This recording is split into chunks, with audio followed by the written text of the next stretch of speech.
Hi అండి అందరికీ శ్రావణ శుక్రవారం శుభాకాంక్షలు. ఫస్ట్ మీకు అందరికైతే నా పూజ చేసుకోవడం అయితే అయిపోయింది.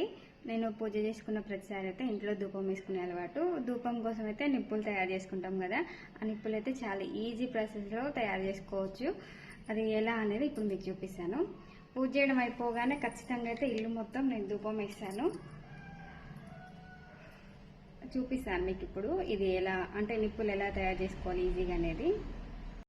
స్టీల్ వాటిలో బొగ్గులు పెట్టి హీట్ అయినాక పట్టుకుంటే కాలడం అట్లా ఇబ్బంది అవుతుంది. అందుకని నేనైతే కుంభర్ షాప్లో అయితే ఈ కంచి తెచ్చుకున్నా. ఈ కంచిలో కావాల్సిన బొగ్గులు వేసుకొని మనం పూజ సామాన్ షాప్లో దొరుకుతుంది కదా ధూప్ స్టిక్స్, ఇంట్లో పూజకు వాడతాము సాంబ్రానికి బదులు. ఆ ధూప్ స్టిక్స్ అయితే 2 తీసుకొని కొంచెం గ్యాస్ ఆన్ చేసి కొద్దిగా నిప్పు అంటుకునే వరకు, ఆ నిప్పు రవ్వలు కనిపించే వరకు అయితే వెలిగించాలి. ఆ వెలిగించిన తర్వాత ఈ కంచిలో బొగ్గులు వేసుకున్నాం కదా, కొంచెం బొగ్గులు సైడ్ కానీ ధూప్ స్టిక్ని మధ్యలో పెట్టేసి ఆ ధూప్ స్టిక్ పైన బొగ్గులు ఉన్నాయి కదా, ఆ బొగ్గులను అయితే ఆ నిప్పు రవ్వలకు దగ్గరగా ఆనేటట్లు ఒక్కొక్కటి నిదానంగా పేర్చుకోవాలి. అలా పేర్చుకున్న తర్వాత ఈ ముగ్గుని అయితే ఫ్యాన్ కింద పెట్టాలి. ఫ్యాన్కి కొంచెం దగ్గర గ్యాప్ ఎక్కువ కాకుండా దగ్గర గాలి ఎక్కువ వచ్చేటట్లు పెట్టుకోవాలి.